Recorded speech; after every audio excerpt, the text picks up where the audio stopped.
서울 근교 작은 도시, 가평의 역사 교사 박진호는 학생들의 시험지를 채점하며 오후 3시 47분을 알리는 탁상시계를 바라보고 있었다. 딸 민서가 축구 연습에서 돌아왔어야 할 시간이었다.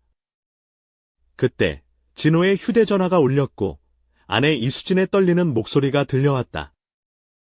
진호야, 사고가 났어. 민서가 병원에 있어. 시험지가 바닥에 흩어지고 진호는 자리에서 벌떡 일어났다. 20분 만에 그는 가평 모병원의 복도를 미친 듯이 달렸다. 가쁜 숨을 몰아쉬며 대기실에서 수진을 찾았다. 그녀의 눈가에는 마스카라가 번져 있었고 손에는 휴지가 꽉 쥐어져 있었다. 민서가 축구 연습 마치고 횡단보도를 건너는데 스포츠카 한 대가 신호를 무시하고 80km 이상으로 달려서 그녀를 쳤어. 운전자는 그냥 도망갔고 목격자가 번호판을 기억했대. 수진이 낮은 목소리로 말했다. 진호의 입술이 굳어졌다. 15년간 교사로서 분노를 잘 다스렸지만 예전 정보기관에서 일하던 본능들이 다시 깨어나기 시작했다. 그는 과거의 그림자를 애써 눌러왔지만 지금은 달랐다. 곧이어 응급실에서 수술복이 젖은 의사 이지연이 나왔다. 박 선생님, 이 선생님. 민서 상태는 안정적입니다.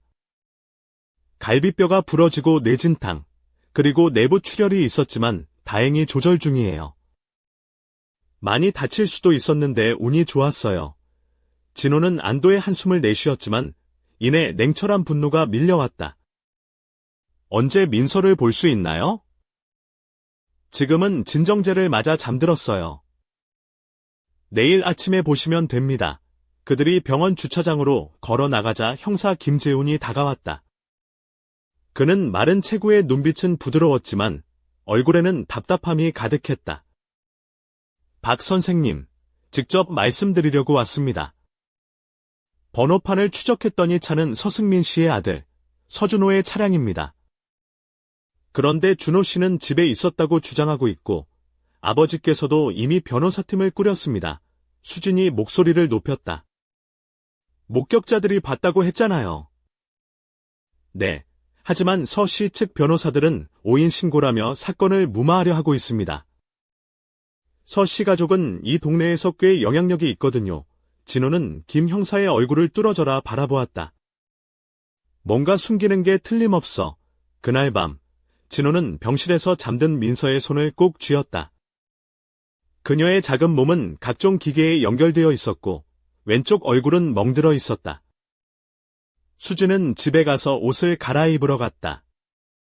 진호는 5년 만에 꺼내든 휴대전화를 들고 한 번호를 눌렀다. 나야, 나선호. 선호야, 나 진호야. 잠시 침묵이 흘렀다. 진호 선생님, 내가 완전히 평범한 삶을 살 줄 알았는데? 그래, 평범하게 살려고 했지. 그런데 이번 일이 있어. 말해봐. 진호는 민서 사고와 서준호, 그리고 사건 은폐 시도에 대해 이야기했다. 세상에, 진호야. 민서는 괜찮아? 회복 중이야. 하지만 서 씨는 자신들의 돈과 권력으로 무죄를 믿고 있어. 그들은 정치인, 판사, 경찰반은 소나기에 넣었지. 무자비한 놈들이야. 하지만 뭘 잘못 건드렸는지 곧 알게 될 거야. 가평의 조용한 밤하늘 아래 진호의 눈빛은 결연했다. 복수는 시작됐다. 민서가 입은 축구 유니폼은 찢겨 있었지만 그녀의 손목에는 진호가 13번째 생일에 선물한 은빛 행운의 팔찌가 반짝였다. 민서의 머리카락은 땀에 젖어 있었고 다소 흐트러진 모습이지만 그 청순한 얼굴에는 고통과 동시에 강인함이 서려 있었다. 진호는 딸의 손을 조심스레 잡으며 약속했다. 꼭 범인을 잡을 거야. 수지는 깔끔한 검은색 원피스를 입고 있었다. 어깨를 드러내는 디자인이면서도 단정했으며 작은 진주 귀걸이가 그녀의 긴 머리카락 사이로 은은하게 반짝였다. 그녀의 발끝에는 굽이 낮은 구두가 있었고 무거운 마음 속에서도 단호함이 느껴졌다. 진호는 가평 모병원 창밖으로 흐릿한 도시의 불빛을 바라보며 조용히 다짐했다. 이 작은 도시에 숨겨진 어둠을 밝히기 위한 싸움이 시작된 것이다. 다음 이야기가 궁금해지는 순간이었다. 다음 날 아침, 민서는 눈을 뜨자마자 아버지 박진호를 찾았다. 그녀의 피부는 여전히 창백했지만 진호는 그 손을 꼭 잡고 있었다. 아빠, 사고 난 게 정말 무서웠어. 초록불이었는데 갑자기 엔진 소리가 크게 들리고 그 다음은 기억이 안 나. 민서는 축구복 대신 병원에서 지급한 하얀 가운을 입고 있었지만 손목의 은빛 팔찌는 여전히 반짝였다. 진호는 그 팔찌를 바라보며 속으로 다짐했다. 우리가 반드시 정의를 세울 거야. 오전 11시. 진호의 휴대전화가 울렸다. 형사 김재훈이었다. 죄송합니다. 박 선생님. 검찰청에서 연락이 왔는데 증거 불충분으로 기소하지 않기로 했습니다. 목격자 진술도 약하고 서준호가 자백하지 않는 이상 법적으로 진행이 어렵다고 합니다. 진호는 잠시 침묵했다. 그의 목소리는 차갑고도 무거웠다. 알겠습니다. 노력해 주셔서 고맙습니다. 형사님, 그날 오후 진호는 가평읍내에서 가장 높고 세련된 빌딩인 서진타워로 향했다. 서진타워는 대리석과 유리로 마감되어 있었고 입구에서는 경비원들이 긴장된 눈빛으로 방문객들을 살폈다. 엘리베이터를 타고 38층으로 올라가자 넓은 사무실 한쪽에 서진그룹의 회장 서범준의 비서 한지은이 앉아 있었다. 그녀는 깔끔한 네이비색 정장에 은은한 메이크업을 하고 있었으며 짙은 갈색 머리를 단정하게 묶어 단아하면서도 치명적인 매력을 풍겼다. 무슨 일로 서범준 회장님은 뵙고 싶으신가요? 지은이 물었다. 서범준 회장님, 저 박진호입니다. 아들 서준호와 제 딸 박민서 관련 건으로 뵙고 싶습니다. 지은의 미소가 살짝 흔들리더니 조용히 전화를 걸었다. 잠시 후 회장님께서 곧 나오십니다. 라고 말했다. 서범준은 커다란 창가에 서서 도시 전경을 내려다보고 있었다. 은발이 섞인 짙은 검은 머리에 고급 양복을 입었지만 눈빛은 차갑고 무자비했다. 그가 돌아서며 말했다. 박 선생님, 안타까운 일입니다만 제 아들은 그런 사고를 낸 적이 없습니다. 진호가 한 걸음 다가서며 말했다. 서준호 씨가 13살 여자아이를 치고 달아난 건 명백한 사실입니다. 목격자도 있고 번호판도 확인됐습니다. 서범준이 비웃음을 터뜨렸다. 그건 추측일 뿐입니다. 사고라면 소년의 실수일 수 있지요. 그리고 제 아들은 외교 특권을 가지고 있습니다. 아무리 기소해도 무죄를 받을 겁니다. 법원도, 검사도, 판사도 우리 편입니다. 진호의 눈썹이 살짝 치켜 올라갔다. 아직 당신이 누구와 마주하고 있는지 이해하지 못하시는군요. 서범준은 커다란 책상 너머로 크게 웃었다. 당신은 평범한 교사일 뿐입니다. 이 도시에서 영향력 없는 사람이지요. 그 말, 10분 안에 경찰에 아들을 자진 출두시키라고 전화하세요. 아니면 진호가 천천히 시계를 보았다. 9분 50초 남았습니다. 서범준의 웃음소리가 커졌지만 진호는 미동도 하지 않고 돌아서 문을 나섰다. 엘리베이터가 내려가는 동안 그는 벌써 전화를 걸어 친구인 전직 정보요원 나선호에게 말했다. 서범준에 관한 모든 것을 확보해줘. 재무 기록, 사업 거래, 사생활까지 전부. 나선호가 웃으며 대답했다. 준비됐어.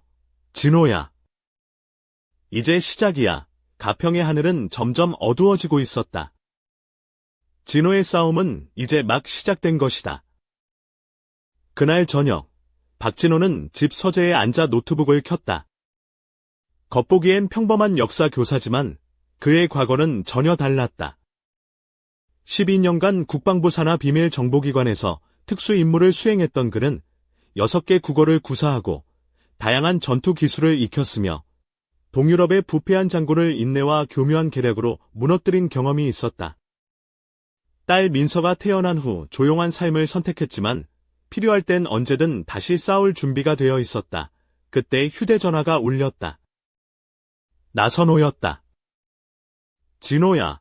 서범준에 관한 예비 보고서 받았어. 생각보다 훨씬 심각해. 표면상으론 깨끗해 보이지만 유령 회사와 해외 계좌, 그리고 정부와의 불법 거래 정황이 포착됐어. 진호는 키보드를 두드리며 말했다. 어떤 거래? 주로 무기 거래야. 법적으로는 애매한 클라이언트들이고 외국 관리 매수, 가격 담합, 경쟁사 협박까지. 그가 세운 제국은 부패 위에 쌓였어. 가족사는 이혼 2번, 두 전 부인에게 큰 위자료를 줬고 아들 준호는 태어날 때부터 철저히 응석바지야. 음주운전, 폭행 전과도 있고 법정에 안 다다른 소문도 많아. 진호가 고개를 끄덕였다. 형제는 서범준의 동생, 서현준이 법률 업무를 맡고 있어.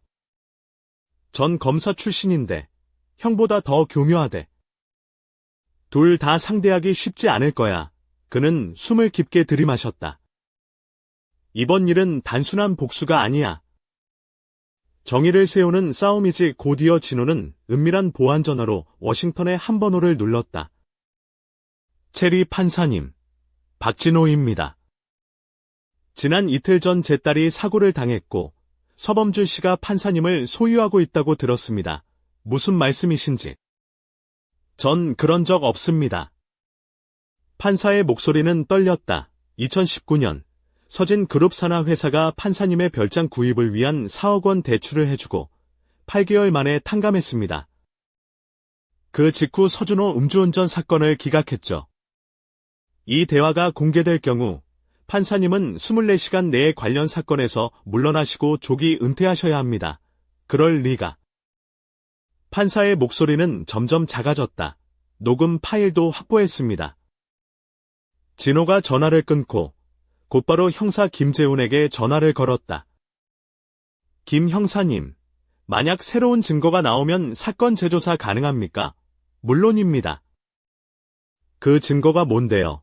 서준호 차량의 사고 흔적이 있고 교차로 인근 은행 사설 CCTV에 그의 얼굴이 선명히 찍혔습니다. 김 형사의 목소리에 희망이 섞였다. 그거면 충분합니다. 그 영상 확보할 수 있나요? 내일 아침 9시까지 형사님 사무실에 전달하겠습니다.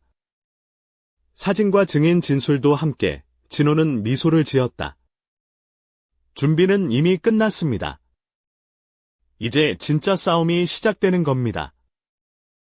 서범준은 고급 커피를 홀짝이며 월스트리트 저널을 읽고 있었다. 그때 비서 한지연이 얼굴이 창백한 채로 그의 사무실로 뛰어들어왔다. 회장님, 체리 판사님이 즉각 은퇴를 선언하셨습니다. 건강상의 이유라고 하네요. 서범준은 커피잔을 천천히 내려놓으며 차갑게 말했다. 건강이라. 어제까진 멀쩡했는데, 그리고 형사 김재훈이 아들 준호의 차량에 대한 영장과 함께 나타났습니다. 지은이 덧붙였다. 서범준의 표정이 어두워졌다.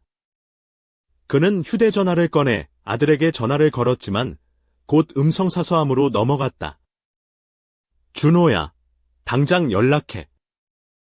누구랑도 말하지 말고 내 말만 들어. 그는 곧바로 동생 서현준에게 전화를 걸었다. 큰일 났어. 영상이 나왔고 판사도 물러났어. 상황이 터졌어. 서현준은 뉴스 속보를 지켜보며 말했다. 그 영상은 은행 사설 CCTV에서 나왔어. 진호가 정확히 어디서 찾아냈는지 모르겠지만 완벽한 증거야. 서범준은 책상 뒤에 앉아 손을 부들부들 떨었다. 그 인간, 누군데 우리를 이렇게 쥐락펴락하는 거야. 전방위로 조사 중입니다. 전수조사와 배경 확인을 시작했어요. 준호는 지금 당장 변호사와 함께 자수하게 해. 협상안을 마련해야 해. 불가능합니다. 증거가 너무 많아서 감옥은 피할 수 없어요. 한참 후 비서가 급히 들어왔다. 회장님, FBI 요원들이 정보계약 관련 서류를 요구하며 압수수색 영장을 들고 왔습니다. 서범준은 얼굴이 창백해졌다. 그 계약서들은 봉인돼 있어야 하는데 그들은 내부 문서, 통화 녹음까지 확보했다고 합니다. 우리 사무실에 도청 장비가 있다고 의심하고 있어요. 휴대전화가 울렸다. 모르는 번호였다. 그가 받자 차분한 목소리가 들렸다. 박진호입니다. 약속을 지켰습니다. 아들을 자수시키라 했지만 당신은 웃으며 거절했죠. 이제 차례입니다. 당신이 가진 모든 부패와 거짓의 탑을 무너뜨릴 겁니다. 판사는 물러났고 FBI는 당신의 뒤를 쫓고 있습니다. 서범준은 떨리는 손으로 전화를 끊었다. 무엇을 원하는 거야? 준호가 자수하고 전면 자백하며 피해자 가족에게 사과하는 것입니다.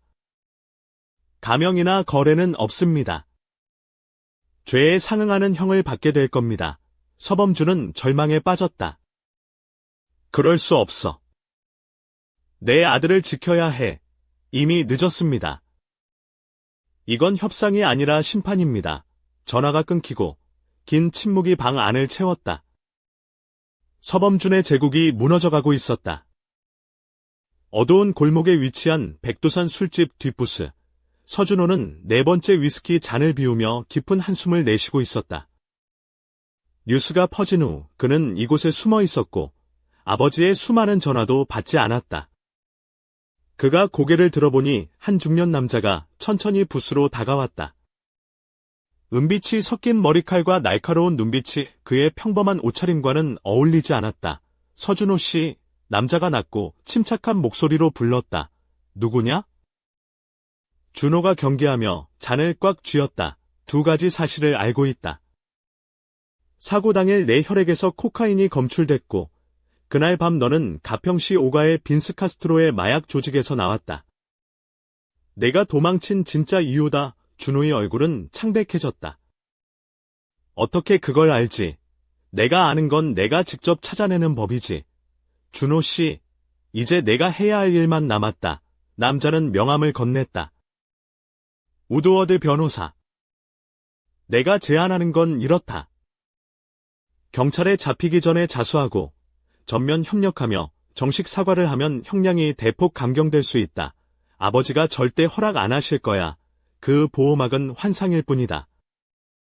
지금 아버지는 FBI 조사와 국회 감사를 동시에 받고 있다. 내가 짊어져야 할 짐이 점점 무거워지고 있다. 남자가 서류를 펼치며 말했다. 자백서, 협조 서약서, 피해자 가족에 대한 공식 사과문. 이 서류에 서명하면 검사도 너를 봐줄 거다. 준호는 망설였지만 점점 현실을 받아들였다. 너희가 누구냐? 우리는 진짜 권력이 뭔지 아는 사람들이다. 너희 아버지처럼 돈과 권력으로 세상을 흔들지 않는다.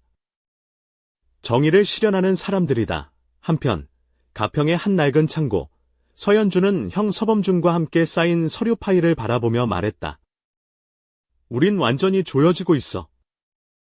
FBI가 우리 주요 고객들을 떠나게 만들었고 계좌도 모두 동결됐다. 서범준은 핸드폰을 들고 메시지를 확인했다. 계좌 잔액 0원. 그들은 도망칠 길을 잃었다. 준호는 어디 있지? 서현준이 다급히 물었다. 행방불명이다. 휴대폰도 꺼져 있다. 찾자. 그때 창고 입구가 열리며 낯익은 인물이 들어섰다. 박진호였다. 그의 뒤에는 전직 넷셋 사이버 작전요원과 재무감찰 전문가가 서 있었다. 어서 앉으세요. 서범준 씨, 서현준 씨, 우린 당신들이 가진 모든 것을 파악하고 있다. 그리고 당신들이 감당할 수 없는 대가를 치르게 할 것이다. 서범준은 분노에 찬 채 일어나려 했지만 2명의 경호원에 의해 제지당했다. 박진호는 차갑게 말했다. 당신들이 키운 아들이 아무 죄 없이 살 수 있다고 생각했나? 그건 너희가 만든 환상일 뿐이다. 창고 문이 쾅 닫히며 어둠 속에 남은 서범준 형제의 숨소리만 울려 퍼졌다. 가평의 밤은 더욱 깊어지고 있었다.